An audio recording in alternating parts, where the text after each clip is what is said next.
finalmente conteúdo novo, depois de muito tempo, certo? Galera, seguinte, nós vamos finalizar hoje o conteúdo do módulo 1, tá bom? Em tese, vocês eram para ter terminado, Ulisses, você estava vendo lá nos comentários do grupo, era para terminado essa parte que a gente vê é que foi feriado que não estava programado, né? Não era feriado quinta-feira santa e não era feriado no dia da carta magna. Aí tira 2 semanas do professor de aula, é melhor dar um burro na minha cara. A gente se embanana todo.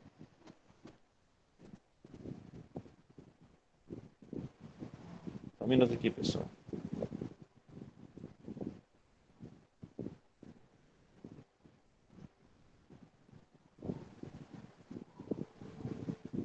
Pois é, aí a gente vai finalizar agora. Então, a gente já viu de volumetria de neutralização, onde eu abordei toda a teoria do que é uma relação volumétrica. Vimos também... Peraí, cansaço. Nós vimos também volumetria de precipitação. Vamos ver hoje volumetria de oxirredução, tá certo?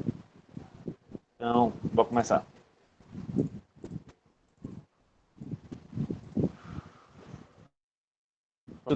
Volumetria de oxirredução. Galera, basicamente é a mesma volumetria que a gente já vem vendo, certo? Agora com reações redox. Certo? Aí, opa, adivinha, é sobre o que, Lockdown? O que eu não sei, mas o que é eu não sei, mas vai envolver reações de oxirredução.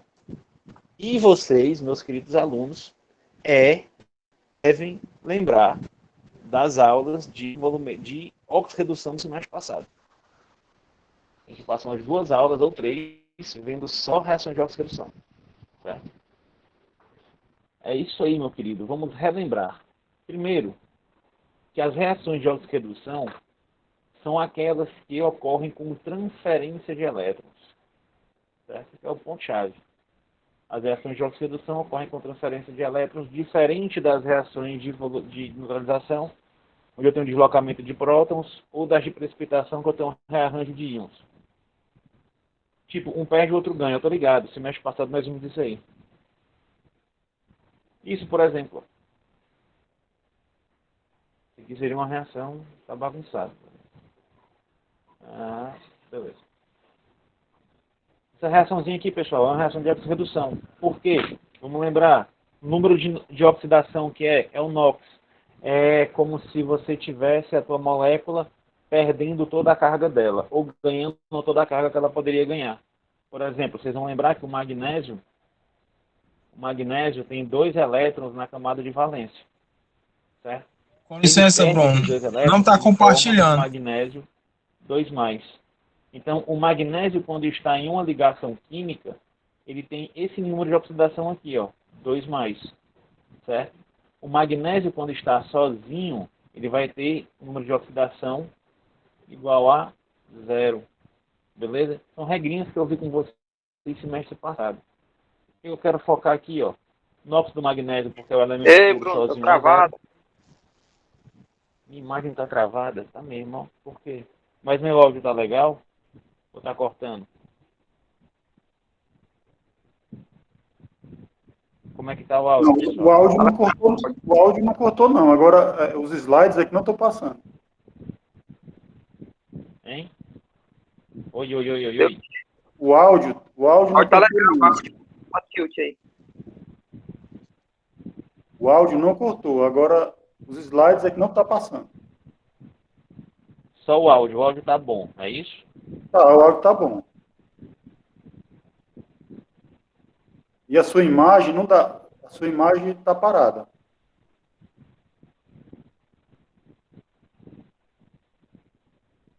Peraí, como é?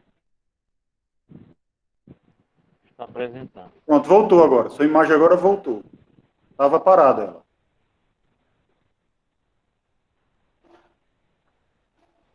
Tô ouvindo mesmo não, vocês. Por quê?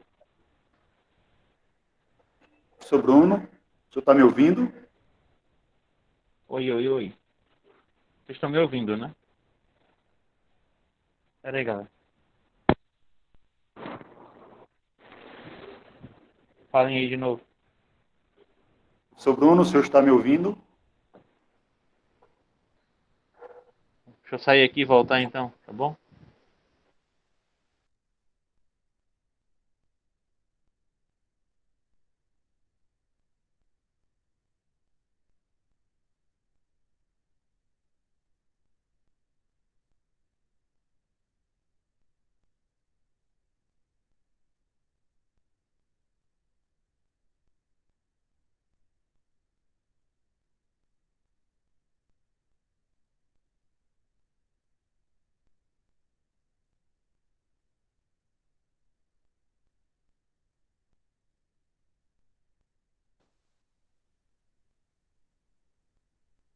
Estão me ouvindo, galera? Sim, Falem estou aí. ouvindo, estou lhe ouvindo. Estão vendo agora a minha tela? Sim, a sua tela está compartilhada. Pois pronto. Então, nós vamos estudar a volumetria de oxirredução, certo? Vamos ver se fica aqui agora. Brau, brau.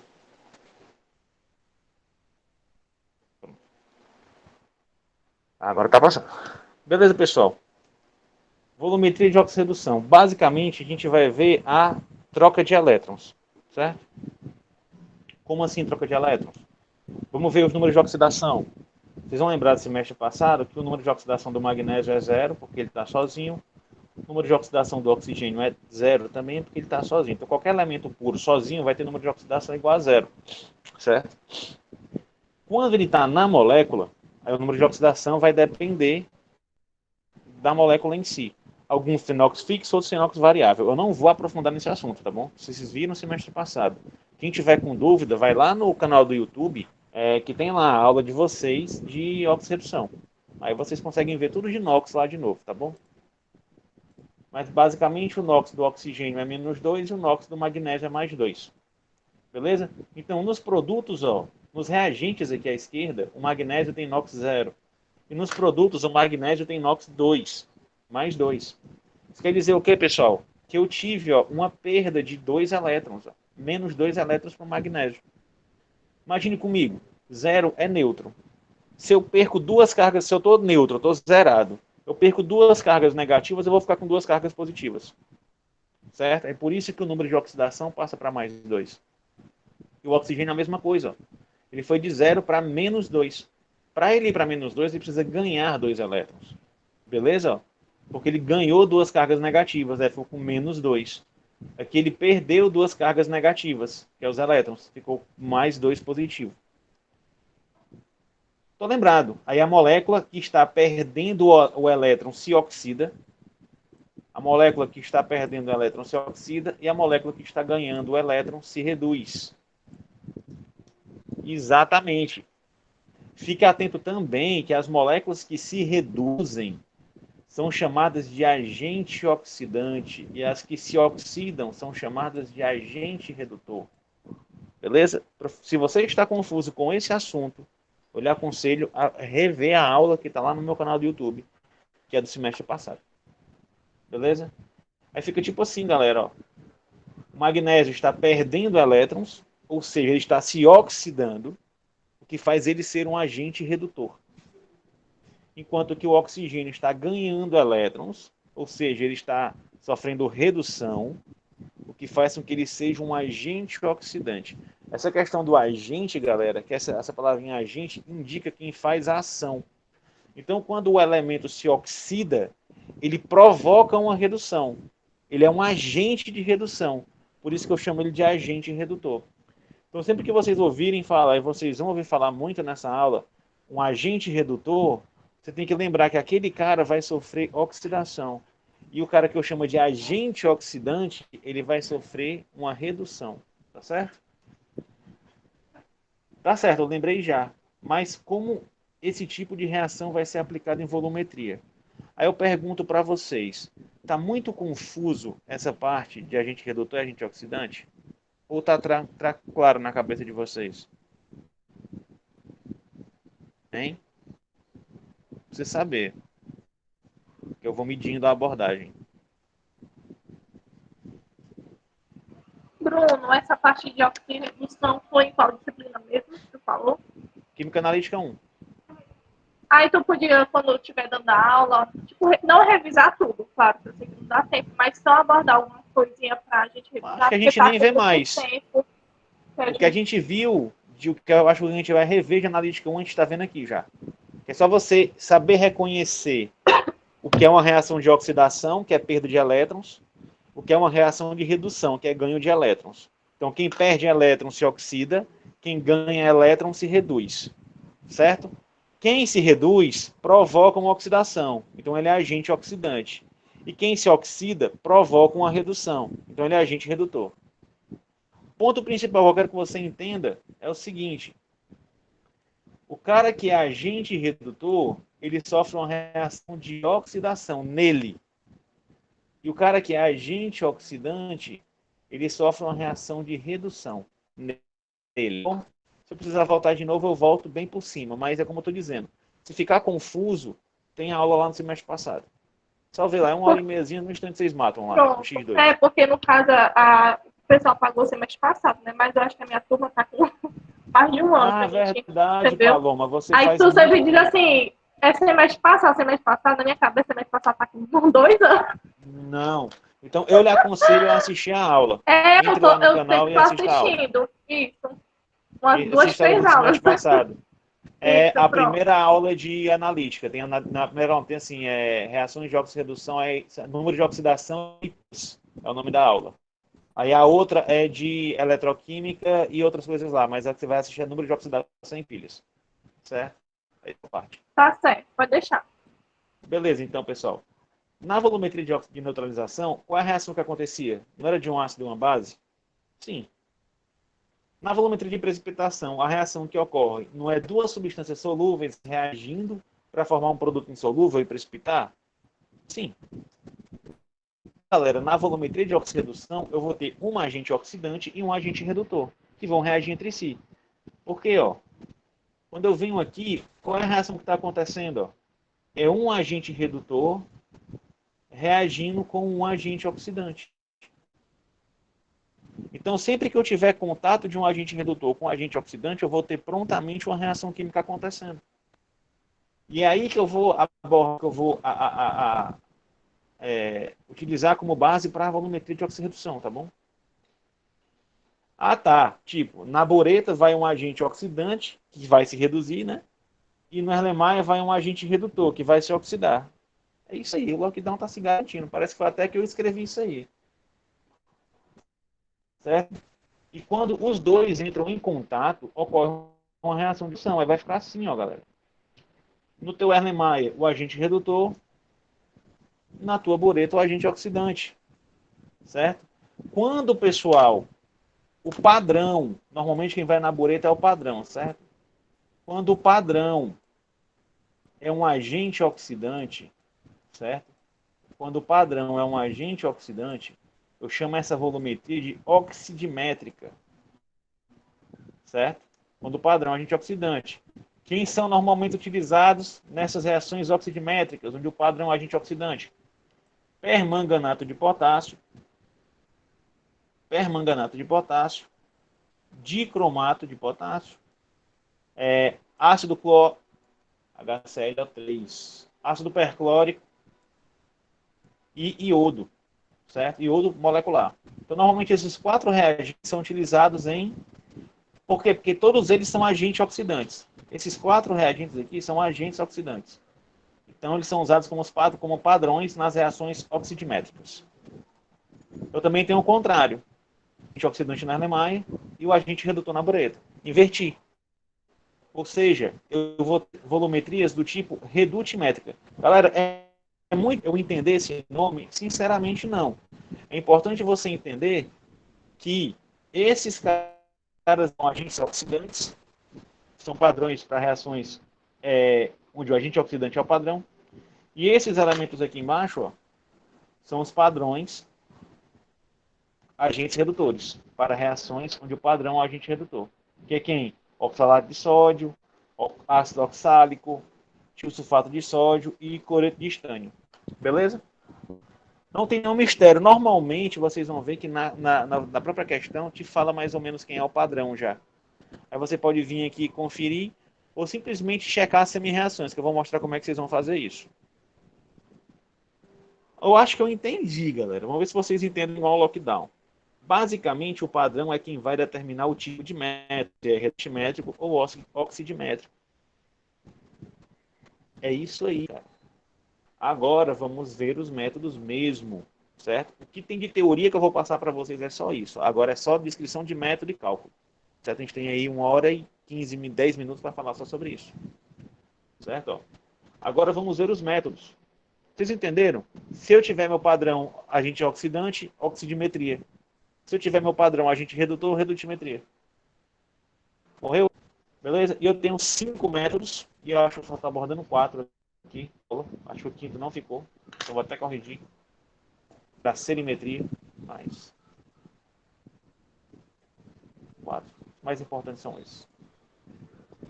4 métodos que são mais largamente utilizados, que são a permanganimetria, tá ali a serimetria, então não falei dele.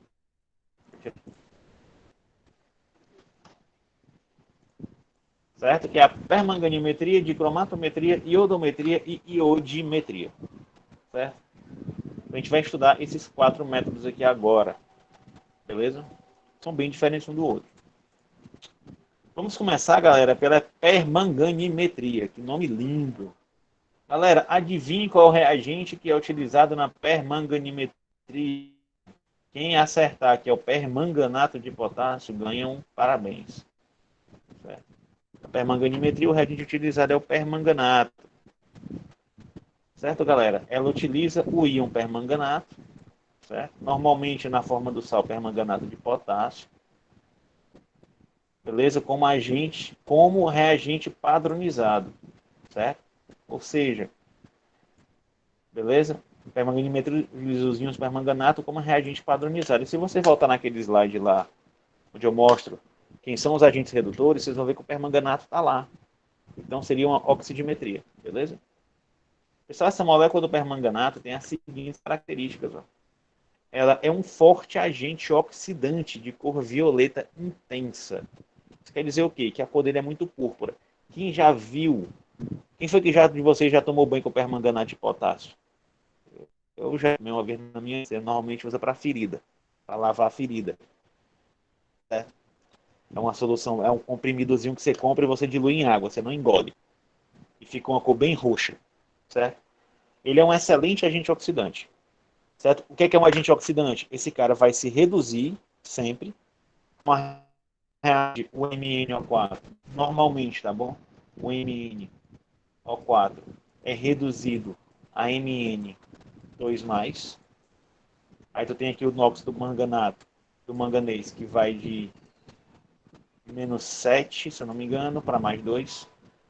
De +7 para +2. Certo? E, em função disso, provocando a oxidação de outros componentes. Beleza? Então ele é um agente redutor forte de cor violeta intensa. Pessoal, os íons manganatos oxidam a grande maioria das espécies químicas com que eles reagem. Ele bem concentrado queima a pele. Queima porque ele é um agente oxidante muito forte, Ulisses. É por causa dessa característica. Ele queima a pele porque ele começa a oxidar o carbono da tua pele. Aí provoca queimadura. Então tem que ser diluído para oxidar pouco. Certo? Ele oxida a grande maioria das espécies. Certo? Então praticamente qualquer espécie que entrar em contato com o íon manganato, ela vai ser oxidada. Certo? Para provocar a redução dele. Semestre passado, quando eu falo de potência, lá do semestre passado, viu, Paloma? Semestre passado, aula de lá. Há 2 anos. Não, 2 anos. Quando eu falo de potencial de redução, certo? Vocês vão ver o manganato está lá em cima no potencial de redução, ou seja, ele se reduz muito fácil. Ou seja, ele é um excelente agente oxidante. Beleza? E o legal, eu não uso indicador na permanganimetria, eu não preciso. Por quê? Porque o íon permanganato, ele é violeta, e o íon manganês, certo? O Mn2+, ele é transparente. Então, a própria mudança de cor do reagente indica a viragem, certo? Indica o ponto de equivalência. Certo? Então, não tem necessidade dos indicadores, pois a própria mudança de cor do padrão indica o ponto de equivalência. Certo? Outra coisa, ela não é um padrão primário, certo? E a sua padronização e conservação são complexas. É a parte que dá mais trabalho. É tanto que eu ainda não fiz no laboratório uma reação de permanganimetria. Porque para preparar essa solução, meu amigo, é uma dor de cabeça. É 2 horas aquecendo e faz mó away, certo? Ó, o permanganato é pouca estabilidade, certo? Esse íon aqui ele não se sustenta muito. Então, na presença de água ou em óxido de manganês, ele vai reagir, ele vai se decompor.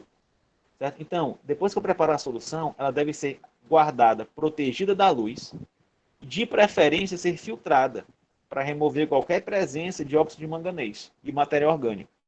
Beleza? E eu devo padronizar a cada 7 dias. Ou seja, se você trabalha numa empresa que usa normalmente permanganimetria como método de análise,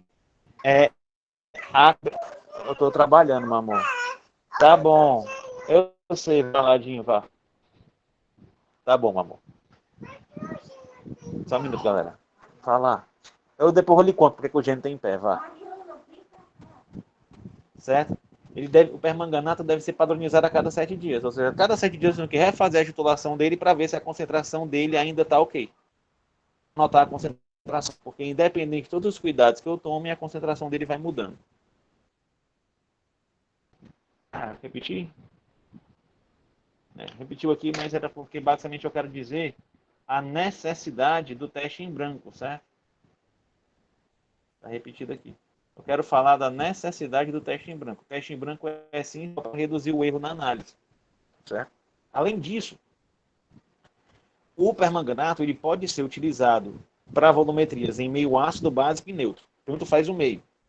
Só que o meio ácido é o mais indicado. E basicamente, praticamente, vocês só vão ver as permanganimetrias sendo realizadas em meio ácido.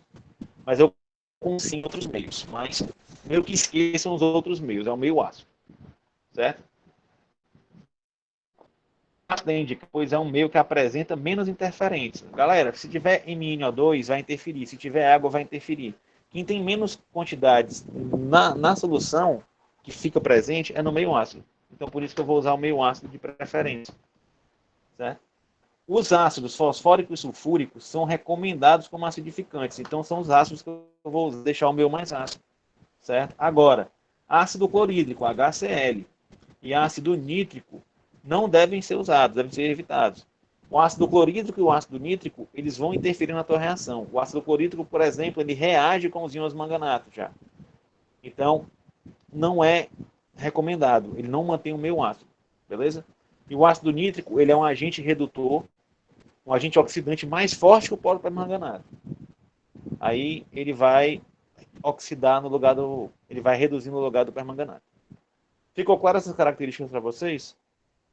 Forte agente oxidante vai reagir com muitas espécies diferentes. Não é um padrão primário. Boa noite, Rita. Certo? Então eu tenho que padronizá-lo. Pelo menos a cada dias. Certo? Não é...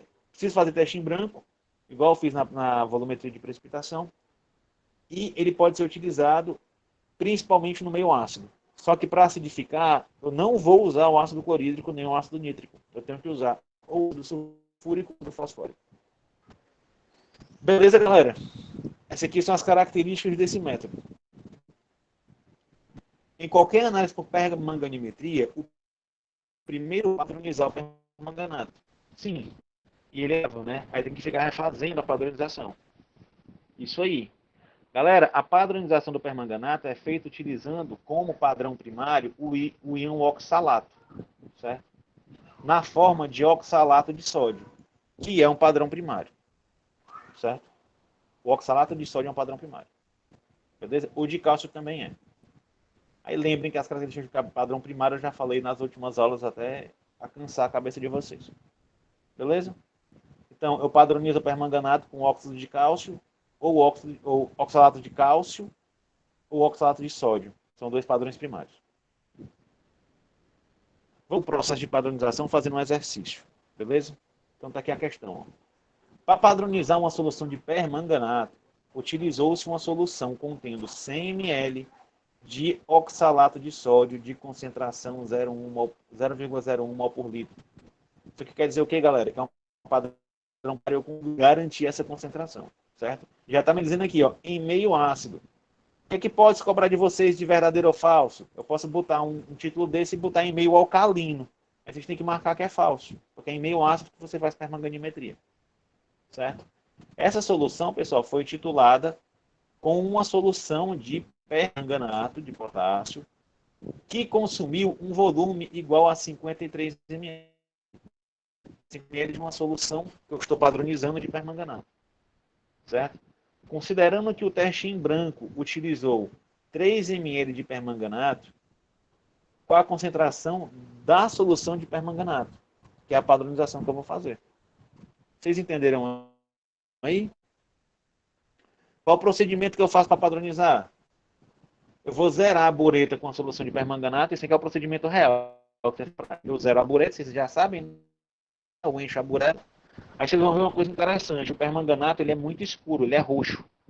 Aí você não consegue ver o menisco dele, que é aquela bundinha que fica no vidro. O que você vai ter que fazer então? Você vai marcar pela parte de cima. Você marca, tá aqui a bureta, de lado. Nossa, mãe. Tá aqui a bureta. Tá aqui a marcação da vidraria. No início, normalmente a gente não lê assim, né? Só que vocês não vão conseguir ver essa bundinha aqui, não. Aí vocês vão ter que ler assim, ó. Pela parte superior. É a única exceção. Eu tenho uma solução opaca. Beleza?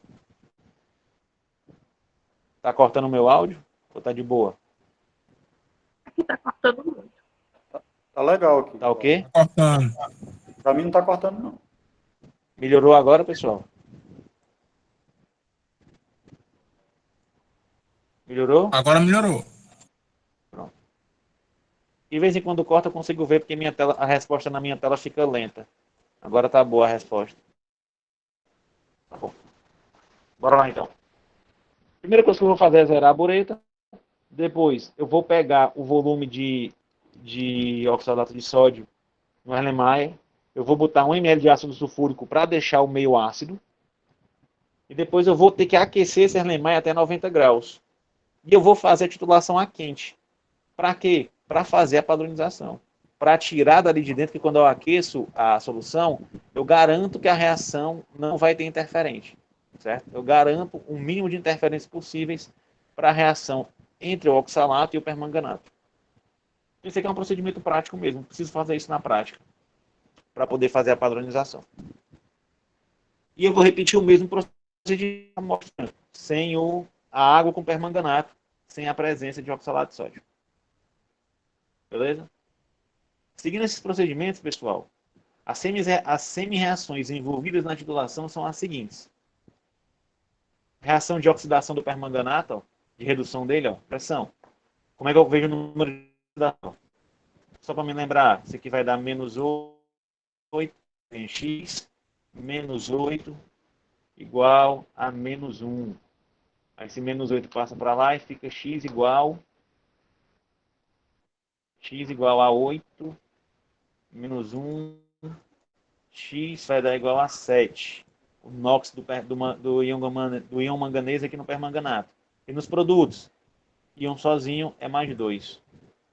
Aí reparem, ele teve que ganhar 5 elétrons para se reduzir a esse valor. De 7 para 2, a diferença não é 5? Aí está aqui, ó, o tanto de elétrons que ele teve que ganhar. Se você ganha elétrons se reduzindo, os elétrons ficam nos reagentes. É tanto que eu faço uma analogia com vocês. Quando você ganha um presente, ele fica com você, ele fica longe de você. Fica com você. Certo? Então fica nos reagentes.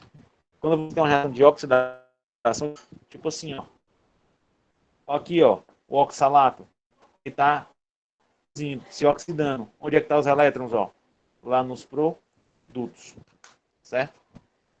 Então perceba, sempre que vocês virem nas semi-reações elétrons no reagente, eu estou te dizendo que isso aqui é uma reação de redução, ou seja, esse cara é um agente oxidante.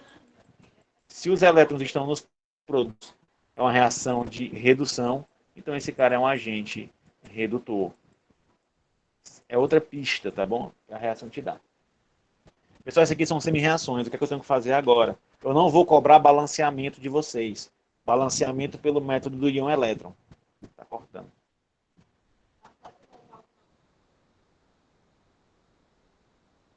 Acho que para usar os dados móveis.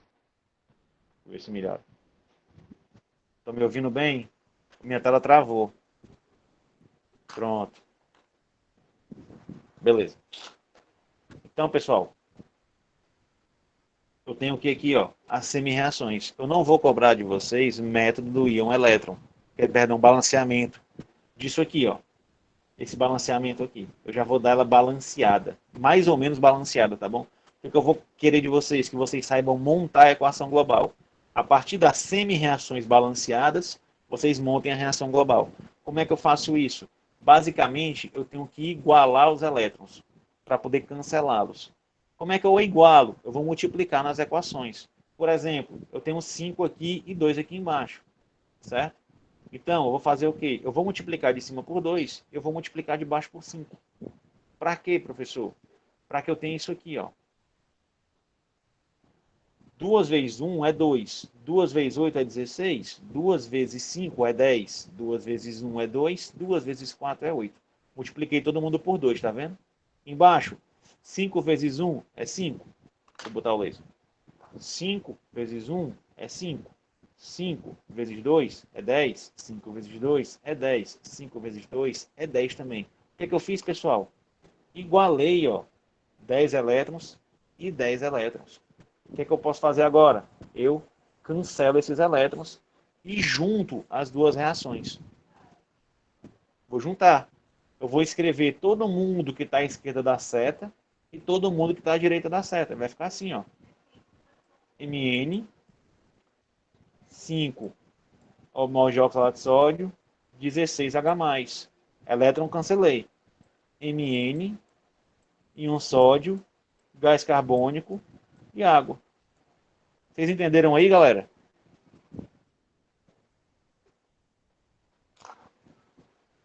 Tranquilo? Sim ou não?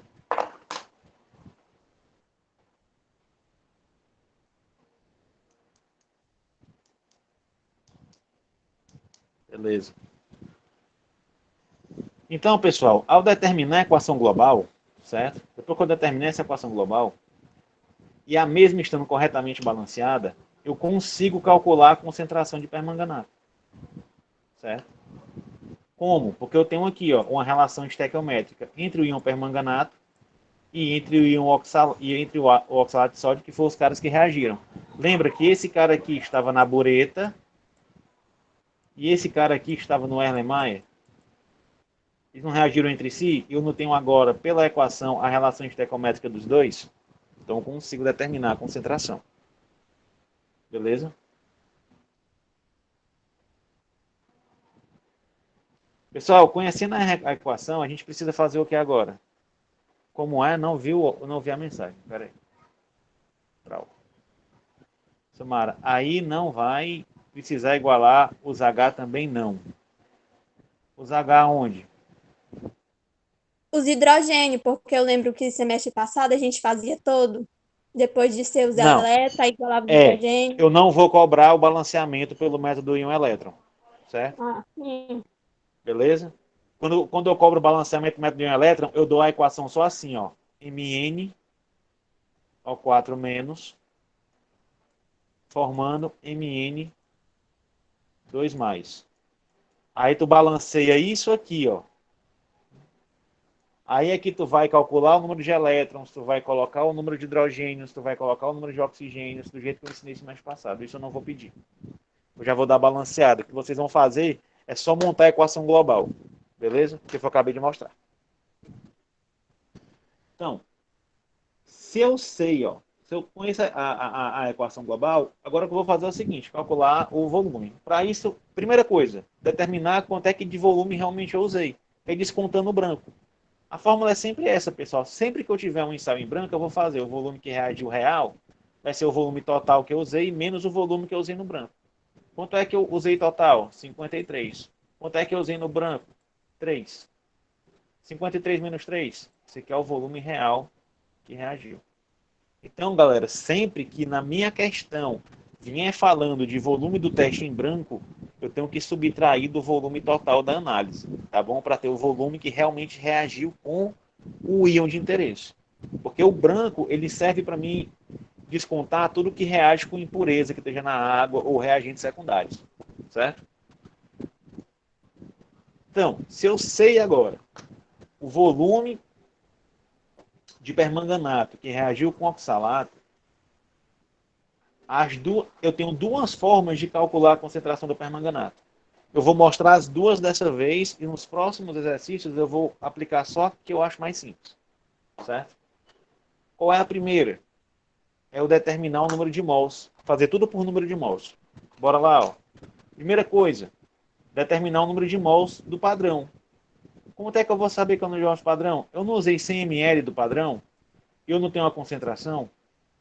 Pessoal, se eu tenho volume e eu tenho concentração, eu acho o número de mols. O número de mols é a concentração vezes o volume, certo? Ou seja, quanto é a concentração? 0,01. Aqui, ó, 0,01. Qual é o volume? 100 ml. Quando eu converto para litro, vai dar 0,1 litro. Isso aqui vai dar 0,001 mol de oxalato de sódio. Então, primeira parte eu já fiz. Segunda parte, eu vou calcular o número de mols de íons manganais, íons manganato, permanganato. Certo? Eu faço isso como? Pessoal, se eu sei quantos mols eu tinha aqui, ó, que era 0,001, aí é estequiometria. Quem não lembra de estequiometria, vai na aula que está no Google, ou no YouTube lá. Certo? O que é que a reação está me dizendo? Que 5 mols de permanganato reagem com 2 mols, 5 mols de oxalato reagem com 2 mols de permanganato.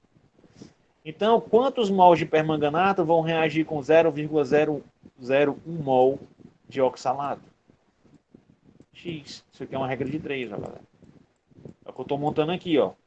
2 mols de permanganato reagem com 5 mols de oxalato. Então, X mols de permanganato vão reagir com 0,001 mols de oxalato de sódio. Resolva a regra de 3. Multiplico o meio pelos extremos. Eu vou ter isso aqui, ó. X vezes 5 é igual, desculpem, é igual, não uma setinha, é igual a 0,001 vezes 2. Vai dar 4 vezes 10 a menos 4 mols de permanganato. Isso aqui foi a quantidade de mols de permanganato que reagem estequiometricamente com 5 mols de oxalato. Eu posso fazer isso aqui quando, pessoal? No ponto de equivalência. Por quê? Porque é onde eu tenho uma equivalência de mols. É onde a quantidade de mols de permanganato é equivalente à quantidade de mols de oxalato. Beleza? Sabendo o número de mols, eu calculo a concentração. Certo? Concentração é número de mols pelo volume. O número de mols é quanto? 4 vezes 10 a menos 4. E o volume? 0,05. Dá lá 8 vezes 10 a menos 3 mols por litro de a concentração do permanganato. Ou seja, eu padronizei. A partir do padrão primário oxalato de sódio, que eu conheço a concentração, eu calculo a concentração real da solução de permanganato que eu preparei. Aí eu posso anotar esse valor. Daqui a 7 dias eu tenho que fazer de novo e provavelmente esse valor vai ser diferente. Alguma dúvida aí como é que eu faço por esse método? Eu basicamente acho a equação global, determino o número de mols do padrão e faço a relação estequiométrica com o número de mols de permanganato que eu utilizei. Tranquilo para vocês? Sim ou não?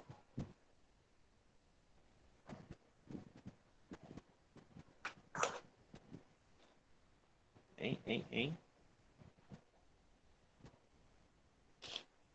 Falar igual um aluno meu que falava, pode botar 10 dessa aí na prova, professor. Outra forma mais simples, galera, é o seguinte. Você pode usar... É trabalhoso, essa aqui é mais fácil disso, só que você não pode esquecer. Outra forma mais simples é usar um algoritmo adaptada daquela fórmula M1, V1, M2, V2. Certo? Como é que eu vou calcular dessa forma? Galera, só tem que ter o seguinte cuidado. Ó. Eu vou chamar o permanganato de A e o oxalato de B. Tá bom? Como é que eu vou montar essa fórmula? A concentração de A vezes o volume de A igual a concentração vezes o volume de B. Se a quantidade, a relação estequiométrica fosse de 1 para 1, fosse 1 mol de permanganato e 1 mol de oxalato, eu podia usar do jeito que está aqui. Mas como elas não são, ó, a relação é de 2 para 5. Então eu tenho que trocar, ó. Eu tenho que montar desse jeito. Coeficiente estequiométrico da B, certo? Vezes a concentração e o volume de A, igual ao coeficiente estequiométrico da A, vezes a concentração e o volume de B. Eu vou inverter, ó.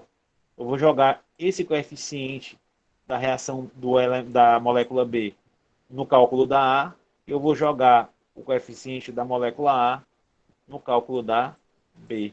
Beleza? Feito isso, eu substituo, ó. Não é 5? 5 vezes x vezes 50. Certo? Eu não sei a concentração de A, eu vou chamar de x, que é do permanganato, que eu quero saber. O volume dele foi 50 ml que a gente calculou. Aí agora eu vou pegar o coeficiente dele, ó, 2, para botar aqui no outro lado, ó. Substituir o A por 2. Qual é a concentração do padrão? Está aqui, 0,01. Qual o volume de padrão que eu utilizei? 100 ml. Aqui está, vendo a minha reação. Calculo isso aqui, ó. Vai dar o mesmo valor de concentração. Pessoal, vocês concordam comigo que é bem, mas bem menos trabalhoso? Sim ou não? Sim, Bruno. Agora, cuidado. Porque se você troca isso aqui, ó. Se você troca isso aqui, tchau, você vai errar. Beleza? Você vai errar. Então, cuidado. Se você não está se sentindo seguro na hora da prova, vá pelo método trabalhoso que por ele dá certo. Já que é um raciocínio todo baseado na estequiometria. Mas se você está confiante, lembra bem disso aqui, não é relação estequiométrica de 1 para 1, pode usar o M1V1 e M2V2, contanto que você multiplique cada um pelo coeficiente do outro. Tá bom? Como eu acabei de mostrar aqui. Beleza.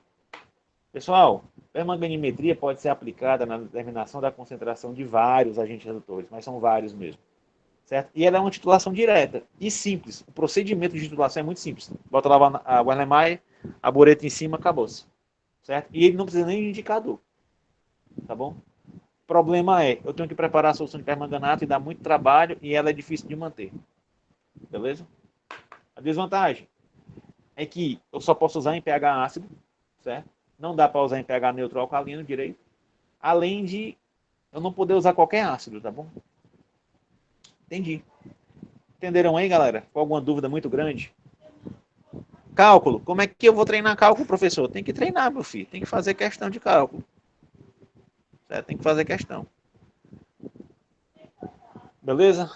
Galera, outro método chamado de dicromatometria. Esse vai usar dicromato, quer ver? Esse método utiliza dicromato. Eu não disse? Beleza? O nome está dizendo dicromatometria. Vai usar quem? O dicromato de potássio. Continuando aqui, sem que o lockdown me interrompa. Negócio meio esquizofrênico, né, galera? A dicromatometria, galera, vai utilizar o dicromato como agente oxidante. Certo? Vai usar o dicromato. O dicromato, galera, vai ter as seguintes características. Ele é um excelente agente oxidante também, principalmente para análise de ferro. Ferro 2+, ferro metálico. Certo? Beleza? Ele também é utilizado como padrão para oxidimetria, já que ele é um agente oxidante. Só que, infelizmente, ele não é tão forte como o permanganato. Então, ele é limitado para algumas reações. Ele só consegue oxidar poucos elementos. Tipo, enquanto o permanganato oxida quase todos os elementos possíveis, ele oxida bem menos que o permanganato. Qual é a vantagem dele? Ele é um padrão primário. Ou seja, eu não preciso padronizá-lo. Ou seja, eu peso, preparo a solução e eu consigo garantir, se for bem executada, que a concentração que eu calculei para preparar é a que eu preparei. A não ser que tenha um erro ali no meio que vá dificultar o processo. Beleza? Certo? Assim como na permanganimetria, eu preciso fazer teste em branco, tá certo? Galera, diferente também da permanganimetria, que é roxa, bonitinha, o permanganato ele utiliza indicadores, certo? E o indicador mais utilizado é a difenilamina, em solução de ácido sulfúrico. Ou reagente próprio, que é o sal de fenilamina sulfonato de sódio. São dois indicadores que você pode usar. Certo? Qual é o lance desse indicador? Esse indicador, na presença de qualquer excesso de agente oxidante, na presença de qualquer excesso de cromato, ele vai ficar roxo. Então, presta atenção, a ideia é essa. Ó. Mesma coisa para o dicromato, permanganato, tá bom? Enquanto eu tenho um elemento aqui dentro que vai se oxidar, se cair aqui uma gota de dicromato, ó, galera, caiu de cromato. Caiu de cromato. O que vai acontecer? Vai ter reação com esse aqui. Na hora que caiu, vai ter reação, vai ter reação, vai ter reação. Até que chega ao ponto que vai cair de cromato,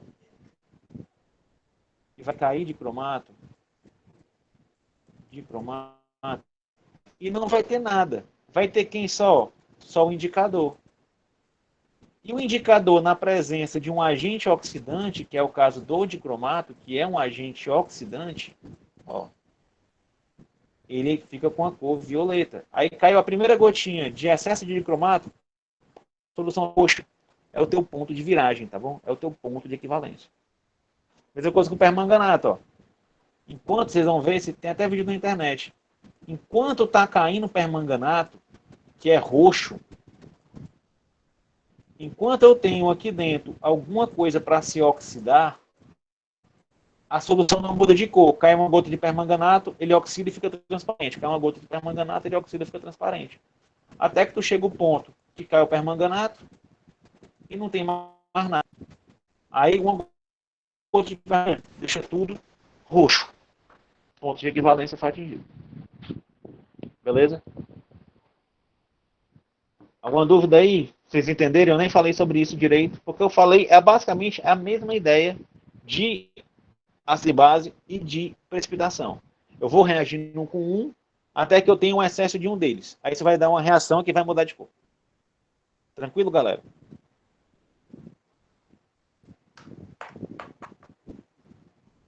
Show de bola. Outra vantagem do permanganato, de cromato, tem limite do tipo de ácido. Ele também tem sendo meio ácido, mas não tem limite. Certo? Assim como na permanganimetria, o meio ácido é indicado para a titulação. Mas no caso da dicromatografia, eu posso usar tanto o ácido clorídrico, HCl, como o ácido perclórico, certo? Que são normalmente utilizados na extração de ferro em minérios. Por exemplo, onde é que eu uso dicromatometria? Quando eu preciso quantificar a quantidade de ferro que tem no minério de ferro. Eu vou lá, bato a picareta, tiro os minérios de ferro. Eu tenho que quantificar o minério. Como é que eu extraio o minério de ferro? Eu jogo no ácido clorídrico. Aí eu oxido o ferro, retiro o ferro de dentro do minério e depois eu analiso ele. Só que eu estou usando um ácido clorídrico. Ácido clorídrico eu não posso usar em permanganimetria, mas eu posso usar na dicromatometria. Então eu uso a reação por dicromatometria para analisar teor de ferro em minério. Beleza? Desvantagem: dicromato é um reagente de elevada toxicidade. Recomenda-se cuidado e atenção no procedimento correto de uso e descarte. Porque dicromato é aquele negócio: usou dicromato, usei, joguei na pia, joguei, foi para o esgoto, foi para o rio, foi, o peixe comeu, eu comi o peixe, comi. Eu estou intoxicado com cromo, que é cancerígeno. Certo? Não pode jogar na pia. Eu tenho que transformar em cromo 3, é um trabalho da moléstia. Também. Beleza? Pessoal, como o dicromato é um padrão primário, eu não preciso padronizá-lo. Então, porque dá para garanizada, né? Eu consigo pesar bem, ele é um pozinho de fácil pesagem, não é higroscópico, que tem aquelas características de padrão primário que você já sabe. Beleza? Vamos resolver um problema. Aí uma questãozinha para vocês. Determine a concentração de 100 ml. Determine, deixa eu passar aqui o marcador. Determine a concentração de 100 ml de uma solução desconhecida de cloreto de ferro 2. Certo? Solução de concentração desconhecida de cloreto de ferro 2. Utilizando uma solução padrão de dicromato de potássio. Certo? Padrão. de concentração 0,1 mol por litro. Beleza? Então aqui vocês já devem ter a ideia que eu vou tacar esse cara aqui na Arnemeyer e vou botar o dicromato na boreta. Considere o uso de fenilamina e o uso de ácido sulfúrico para acidificar o meio, certo? O volume necessário de dicromato para que a solução se tornasse violeta foi de 22 ml. Eu gastei 22 ml de padrão para poder deixá-la violeta. E o teste em branco usou 2 ml. Beleza? Como é que eu faço a solução dessa? Primeira coisa, eu preciso ver como é que é a equação global. Eu quero ver como é a relação estequiométrica entre os reagentes, certo? Então eu tenho que pegar as semi-reações. Semi-reação do dicromato, certo? Ó, é uma semi-reação de redução, onde ele vai receber 6 elétrons, beleza? E a semi-reação de oxidação do ferro, que vai perder um elétron. Galera, eu tenho que igualar o número de elétrons, né? Então eu vou multiplicar de baixo por 6. Eu vou ficar com isso aqui, ó. Dicromato não muda nada em cima, tô no meu chinelo, mas a de baixo eu multipliquei tudo por 6. Aí eu fiquei, ó, 6 elétrons, 6 elétrons. Posso cancelar. Treco. Cancelei, junto todo mundo. Cr2O7, 2 menos, mais 14H+, mais 6 ferro 2+, formando 2 cromo 3+, mais 6 ferro 3+, mais 7 água. Está aqui a tua reação. Ó. Pessoal, pergunto. Se você é a reação global, qual é a relação estequiométrica? É 6 de ferro para 1 de cromo, de dicromato. Então, daqui eu já sei que eu não posso usar M1,2V2 sem adaptar, né? Mas a primeira coisa que eu vou fazer é o quê? Calcular o volume real. Por quê? Porque eu fiz teste em branco. O teste em branco foi de 2 ml de dicromato. Se eu fiz teste em branco, eu vou determinar o volume real. Então, faço lá, o volume real total menos o branco, vai dar 22 menos 2, que vai dar 20 ml. Beleza? Agora, pessoal, eu vou usar o método 2 logo. Eu não vou fazer por número de mols. Já que eu estou afiadinho e eu sei que para a concentração ó, do cromo, do dicromato, e o volume de dicromato que eu usei, que foi 20, que eu calculei aqui embaixo, eu vou multiplicar por 6, que é uma constante estequiométrica do ferro. A concentração e o volume desse cara, eu vou multiplicar pelo do ferro. E a concentração e volume desse cara, eu vou multiplicar pela do cromo. Então vai ficar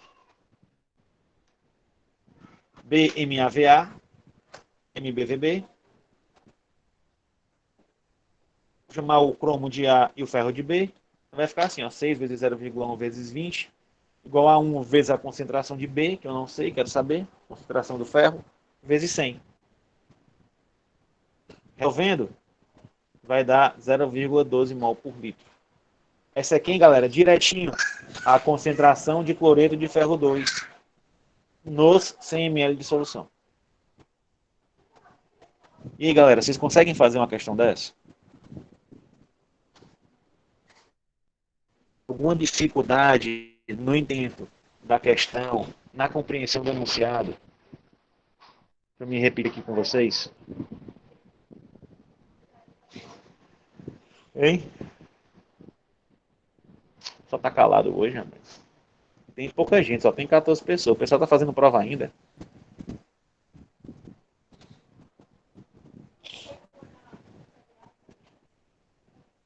Beleza, pessoal. Repetido. Eita, que esses cálculos aí são complicados, viu? São não. O que você precisa entender é como interpretar o problema. Por exemplo, qual é o indicador e como ele aponta o ponto de equivalência. Tipo, quando eu só digo lá que o indicador mudou de cor. Você tem que saber que indicador é aquele, certo? Tipo, quem é o padrão? Qual a concentração do padrão? O padrão é quem? É o cloreto de ferro ou é o dicromato? Tem que saber. Quais são as semi-reações? Qual é a semi-reação do dicromato? Qual é a semi-reação do ferro? Como é que eu monto a equação global? Se eu pegar um problema mais complexo, como é que eu balanceio pelo método em um elétron? Não vou cobrar prova, galera, mas tem questões de concurso normalmente e você vence com a questão limpa. Você tem que balancear também. Certo? Então, Os cálculos não são complicados. Complicado é a interpretação da questão. Porque fazer regra de T vocês fazem. Multiplicar e dividir vocês fazem. Agora é saber montar o esquema de resolução. É que vocês vão ter que treinar. Verdade, professor. Pois então, vamos ver agora os métodos que envolvem o iodo. Certo? A gente já viu canato, a gente já viu dicromato. Agora a gente vai ver os dois métodos que envolvem o reagente iodo, que é a iodimetria e a iodometria. Pessoal, iodo é um reagente especial para a volumetria de óxido-redução. Por que ele é especial? Porque o mesmo é um reagente, porque o mesmo reagente pode reagir com um agente oxidante, aí eu chamo o método de oxidimetria, ou como agente redutor, que vai ser uma redutimetria. O mesmo reagente. Enquanto permanganato eu só consigo usar como agente oxidante e dicromato eu só consigo usar como agente oxidante, o iodo eu como agente redutor. Ou seja, eu tenho uma gama de análises bem grande. Mas como que ele faz os dois? Utilizando duas técnicas diferentes, chamadas de iodimetria e iodometria. Homem, isso é a mesma coisa, só trocou o I pelo O. São diferentes, acredite. Mas relaxa que a gente vai ver uma por uma. Vamos embora. Pessoal, iniciando aqui com a iodometria, certo? A mesma, pessoal, apresenta as seguintes características. A análise por iodimetria apresenta as seguintes características. O iodo reage como agente oxidante. Certo? O iodo age como agente oxidante e é adicionado diretamente à solução contendo o analítico. O que é que isso quer dizer? Quer dizer o seguinte, ó. Como o iodo age como agente oxidante, esse método é utilizado para determinar substâncias que sejam agentes redutoras. Então, para que eu use iodimetria? Para analisar qualquer substância que seja agente redutor, ou seja, que se reduz, que se oxide na presença do iodo. Certo? E como o iodo é adicionado diretamente sobre a solução do analito, nós estamos falando sobre um método de titulação direta, onde o reagente da bureta vai direto na Erlenmeyer. Certo? Coisa bacana, ele utiliza o amido como indicador, e é uma cor bonita, cara. Essa é uma coisa que eu gosto de fazer. Ele fica azul turquesa. Certo? Ó. A redução do iodo, pessoal, forma o íon iodeto. Certo? Quando o iodo reduz, ele forma um íon iodeto. Esse íon iodeto em menos, ele reage com o iodo. Se eu tiver misturado na solução iodo e iodeto, certo? Eu estou trabalhando. Se eu reajo o iodo com o iodeto, eu vou formar o íon triodeto, que é esse I3-. Esse I3- aqui, pessoal, quando ele está com um amido complexo, que é azul turquesa. Parece azul turquesa. Eu sei alguma coisa que seja azul turquesa na vida real? Sinceramente, não. É azul turquesa. Certo? Você não sabe o que é azul turquesa, pesquisa. Beleza? Uma coisa interessante. O amido, na presença de iodo, ele precipita. Tá bom? Então, eu só coloco o amido quando eu estou bem pertinho do ponto de equivalência. Professor, mas vamos ver qual é o ponto de equivalência. Sabe porque você fez uma curva de titulação antes. Então, você consegue ter uma noção de ponto de equivalência. Aí, quando faltar ali uns 2 ml para chegar no ponto de equivalência, você dá umas gotejadinhas de iodo, beleza? Do amido, para que você forme o complexo bonitão lá.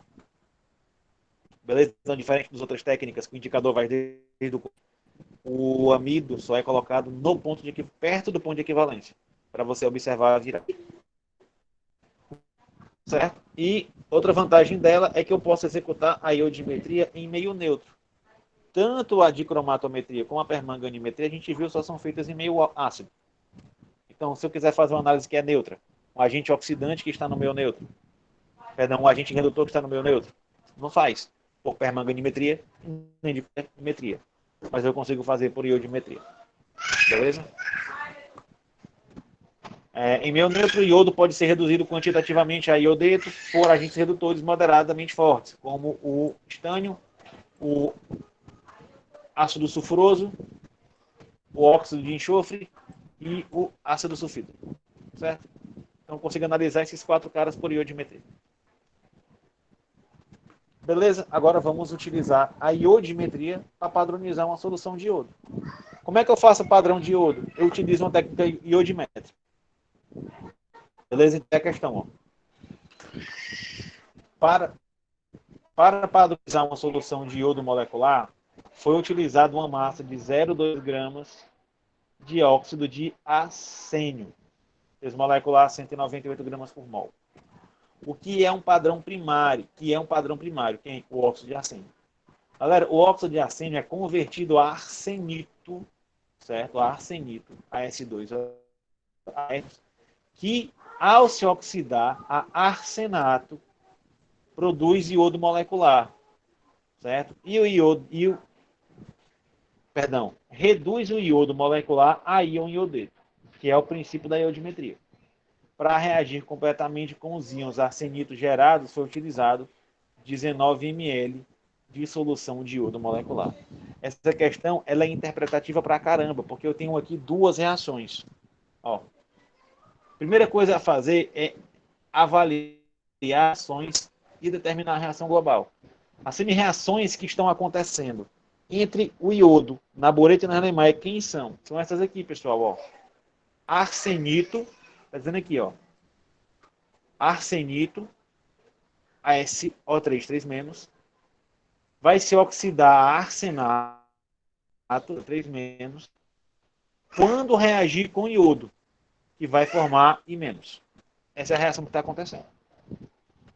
Então, está aqui a semi-reação do arsenito, está aqui a semi-reação do iodo. Esse cara aqui em cima, que está com elétrons nos produtos, está se oxidando.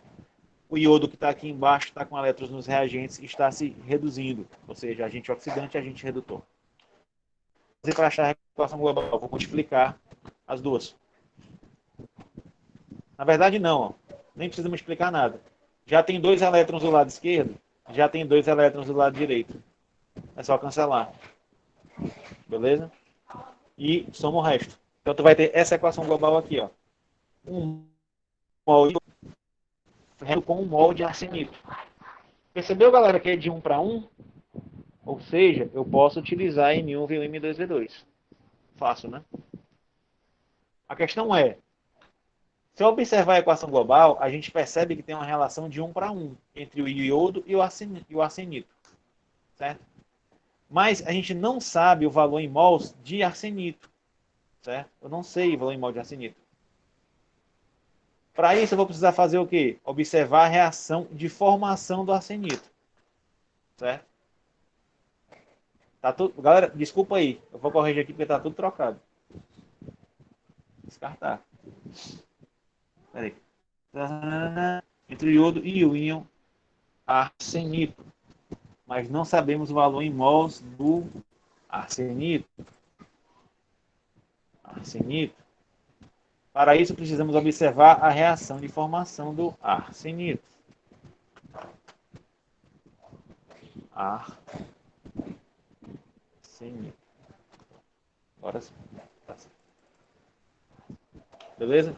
Então, eu vou olhar essa reação aqui, pessoal, é a reação do óxido de arsênio formando arsenito.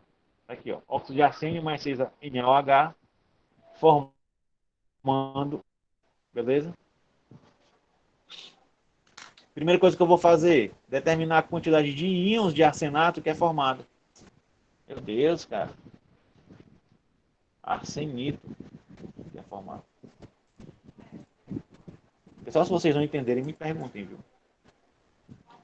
Primeira coisa que eu vou fazer é calcular o número de mols de íon de arsenato. Olha a equação. 2 gramas de óxido de arsênio e o peso molecular do arsênio. O número de mols, pessoal, é a massa dividido pelo peso molecular. O número de mols é 0,2 por 198. 0,001 mols de quem? De óxido de arsênio, 0,001 mols de AS2O3. Beleza? Continuando. Determinar agora o número de mols de arsenito de sódio. Relação estequiométrica. 1 para 2. 1 mol de óxido de arsênio forma 2 mols de arsenito. 0,001 mol de óxido de arsênio vai formar X mol de arsenito. Resolve? Tu achou o valor de 0,002 mols de arsenito. Beleza? Então, achei quem? Número de mols. Que é quem eu preciso. Eu preciso saber quantos mols tem esse cara. E foi essa quantidade de mols que reagiu com o iodo na volumetria de óxido-redução. Certo? Se eu sei quantos mols de arsenito, por que eu escrevi arsenato para todo mundo aqui? Estou ficando confuso. Arsenito.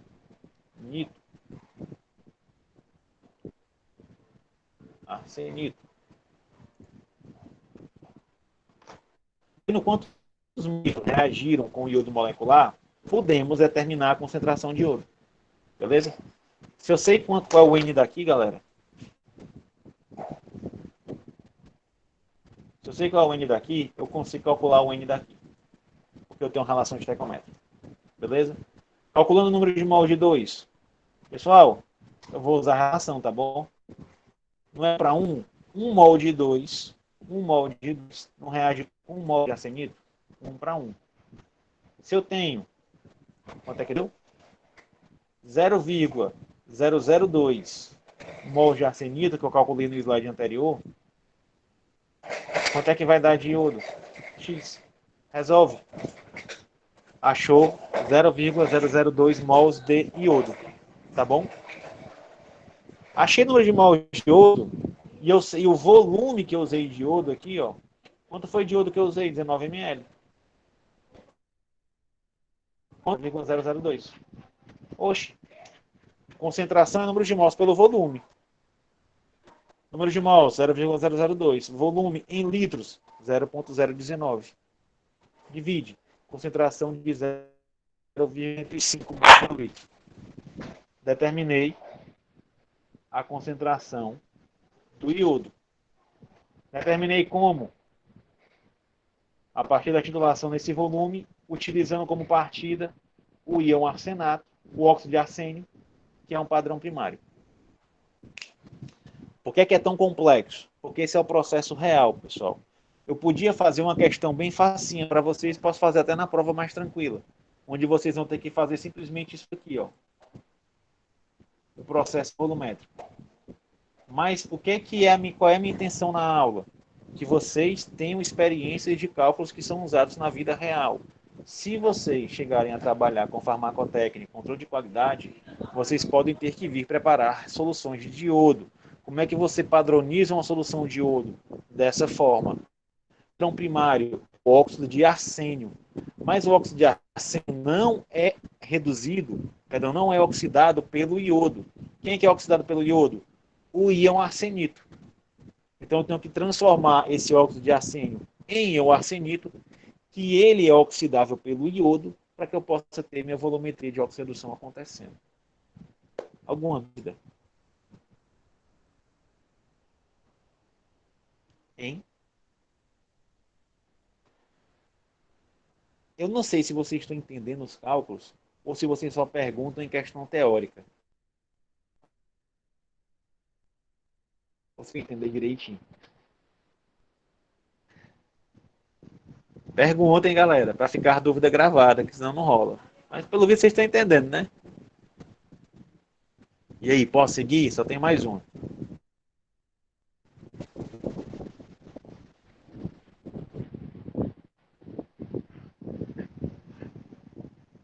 A galera nem responde, bicho. Beleza. Depois passam os exercícios. Treinamos esses cálculos. Só refazer. Galera, agora passando para a iodometria. Comparativamente, em grau de importância, eu vou aprender para a minha vida de farmacêutico. O negócio aqui pede a questão, é isso mesmo. Ó. Para minha vida de farmacêutico, eu vou usar iodometria ou iodimetria? Vocês vão usar iodometria, que é esse agora. A iodimetria, ela é bem limitada, tá bom? Porque pouquíssimos reagentes são oxidados pelo iodo. Beleza? Mas a iodimetria é muito boa. Certo? Para que eu uso a iodometria? Eu utilizo ela para analisar agentes oxidantes. Certo? Beleza? Ou seja, eu vou usar o iodo, na verdade, o iodeto, como agente redutor. Pessoal, o que eu faço no processo? Eu adiciono um agente em um excesso de solução de iodeto de potássio, KI, certo? Que gera I2, ou seja, eu vou reagir o iodeto para formar iodo. E depois eu titulo o iodo. Isso está com cara de quê? Processos de volumetria indireta, certo? Eu reajo um analito que eu quero saber com excesso de iodeto de potássio padronizado e depois titulo o iodo que é gerado. Certo? É um método indireto. Inicialmente eu reajo um analito e titulo seu produto formado. Também vai utilizar amido como indicador e possui mais aplicações do que a iodimetria, certo? Porque vários compostos conseguem oxidar o menos, certo? Ele é muito fácil de ser oxidado. Ele é um agente redutor muito forte. Beleza? Agora tem resolvendo uma questão. Uma solução de série de cobre 2+, com concentração desconhecida, certo? Aqui, ó, vou desenhar para vocês. Uma solução de cobre 2. É um cobre, meu Deus. Vou comprar uma lousa depois de mesa. Cobre 2+.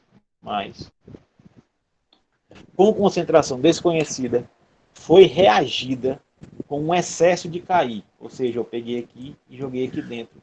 KI, iodeto. Certo? O que é que formou? O KI foi oxidado pelo cobre, reduzido pelo cobre e formou iodo, I2. Beleza? Depois reage e forma I2. Quanto é que vai formar de I2, pessoal?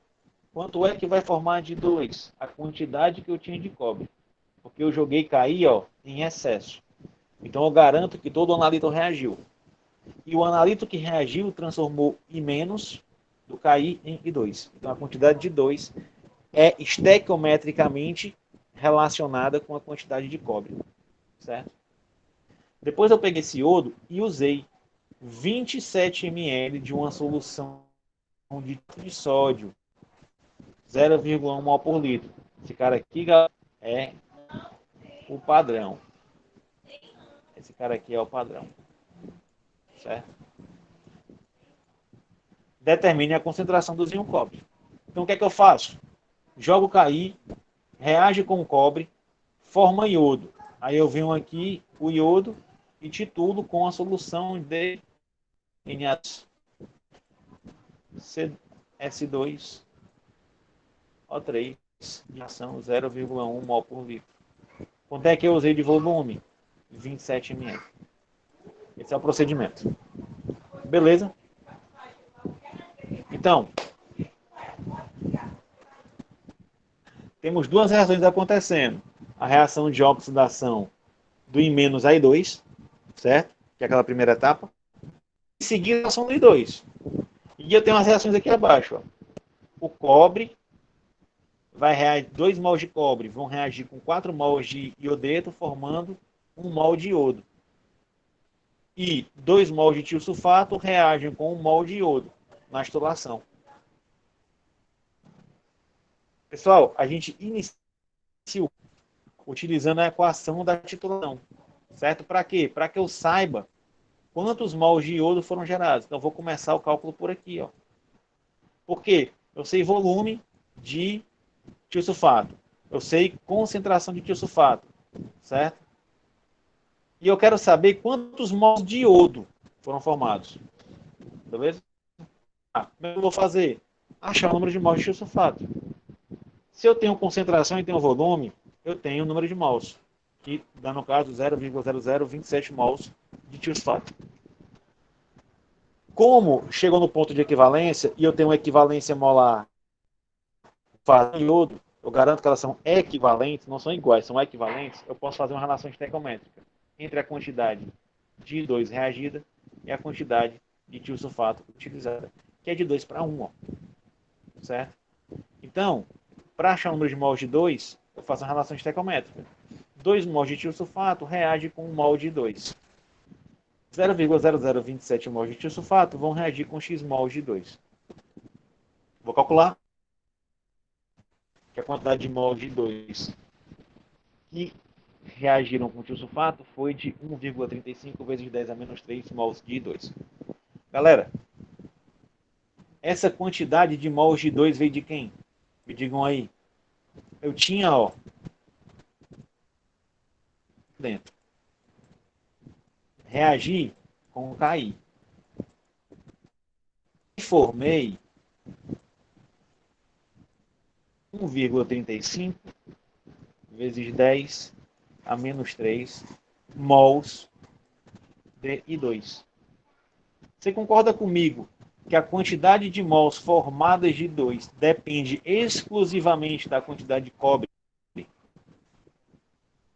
Porque eu usei esse cara em excesso. Então eu garanti que todo o cobre reagiu.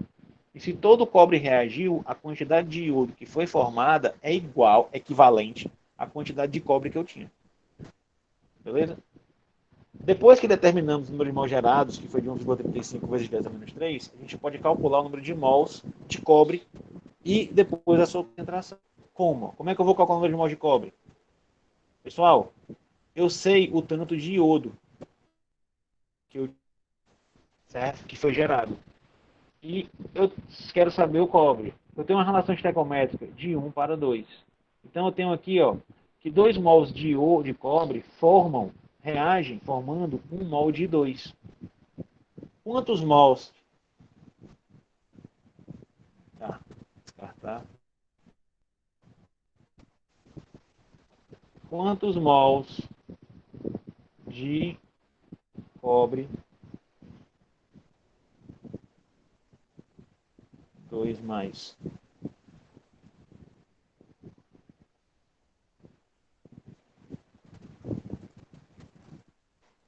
Quantos mols de cobre 2 mais vão ser formados, reagem com 1,35 vezes 10 a menos 3 mols de 2? Regra de 3, tá bom? Resolve. Vai achar essa quantidade de mols aqui de cobre, ó. 2,7 vezes 10 a menos 3. Beleza? O que é que eu fiz, galera? Até agora, recapitulando. Eu reagi para formar iodo. Depois eu tiro o iodo para saber quantos mols de iodo eu formei. Peguei esse mol de iodo, que eu agora sei quanto foi, e faço por estequiometria a equivalência dele com a quantidade de cobre que eu tinha. Já que todo o iodo formado vem exclusivamente do cobre, já que o iodeto de potássio estava em excesso. Certo? Então, se eu sei o número de mols de cobre e eu sei, ó, o volume da solução, ele estava em 100 ml, eu calculo a concentração. Se eu tenho o volume e tenho o número de mols, a concentração é a divisão de um pelo outro. 2,7 vezes 10 a menos 3, que é o número de mols, dividido por 0,1, que é 100 ml em litros. Então, vou achar que a concentração de cobre lá era de 0,027 mol por litro. É assim que eu faço o uso da iodometria para analisar uma porada de analíticos. Certo? Rapaz, é cálculo demais. É. Mas ficou alguma dúvida, galera? Que acabou. Vocês conseguiram entender pelo menos os procedimentos? Vocês conseguem diferenciar uma permanganimetria de uma atometria, de uma iodometria e uma iodimetria? Sim ou não? Me respondam aí no chat.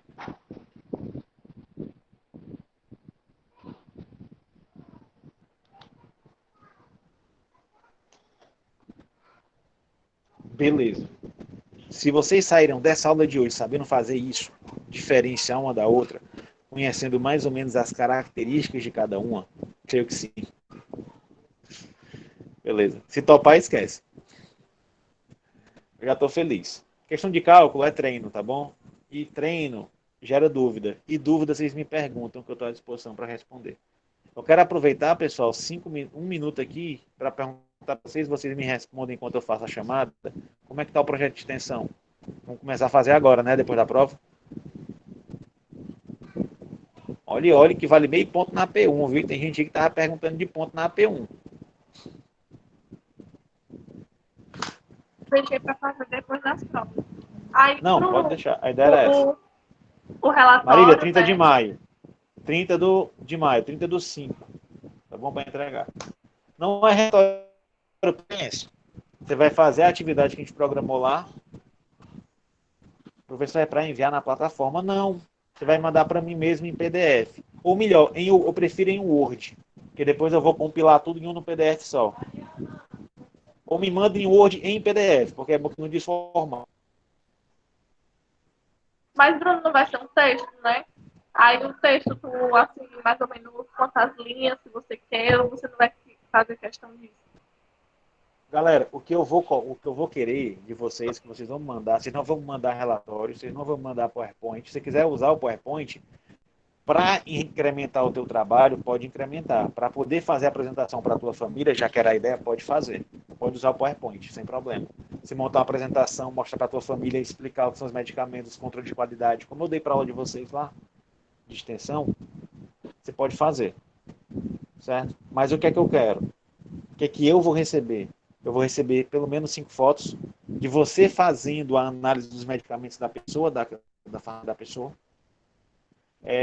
e o relato de experiência. Que, galera, é no máximo 2 páginas, mas pode ser menos, tá bom? Pode ser menos. Um relato de experiência seu e um relato de experiência de quem você analisou, de quem você consultou. Beleza? É só isso que eu quero. O que é um relato de experiência? Eu, aluno, eu me senti, consegui aplicar o conhecimento, percebi que a pessoa aprendeu, percebi a importância, o processo. Tipo um depoimento, né? Pode usar na primeira pessoa, tudo mais, né? Exatamente, pode usar na primeira pessoa. Pode usar na primeira pessoa, sem limite de linhas. Agora o limite de páginas não passa de 2, porque eu vou ler os relatos. E tipo, vocês são no total 43.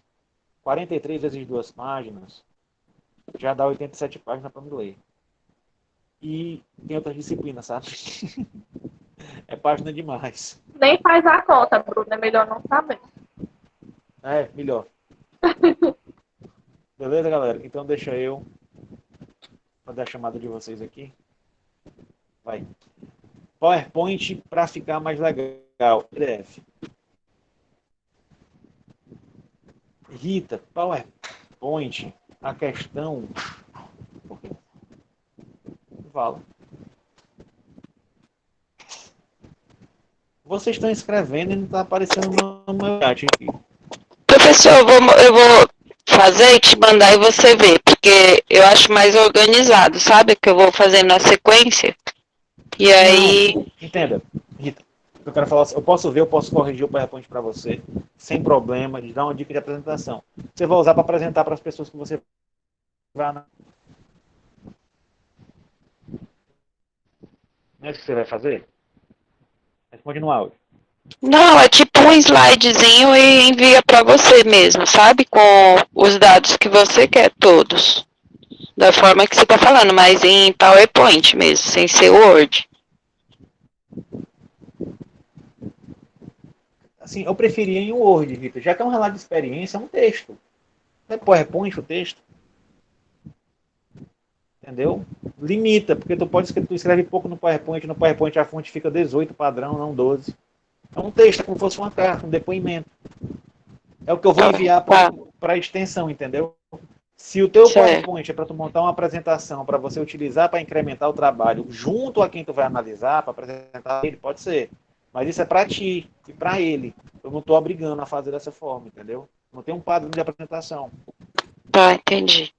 Eu acho legal pra caramba vocês montarem uma apresentação, certo? e fazer essa apresentação para a pessoa, mostrando o que é o controle de qualidade, quais os cuidados que ela deve tomar. Isso eu acho excelente. Certo? Você pode, uma das fotos que você pode me mandar é o print, certo? Isso é legal. Mas o que eu vou precisar mesmo para poder apresentar para a extensão, que é a comprovação que o projeto foi executado, é o relato de experiência e as fotos. De você falando com a pessoa ali. Certo? Não, me mandando em Word eu converto para PDF. Certo? Mandando em Word para PDF. Galera, é isso aí. A gente tem mais um encontro de extensão. Certo? Que é, e eu quero fazer ele um pouquinho antes do dia 30, que é um encontro que eu vou auxiliar vocês no que quiser, mas eu quero dar um tempo para que vocês façam o projeto antes. A ideia desse último encontro é para mim sair finalizando com vocês os apontamentos que vocês vão colocar. Eu estou junto com vocês, para a gente fechar os trabalhos de vocês, para depois vocês me mandarem tudo e eu montar o portfólio. Tá bom? Então é isso aí, galera. Então eu vou marcar uma data para esse próximo encontro e a gente se combina. Um abraço. Good night.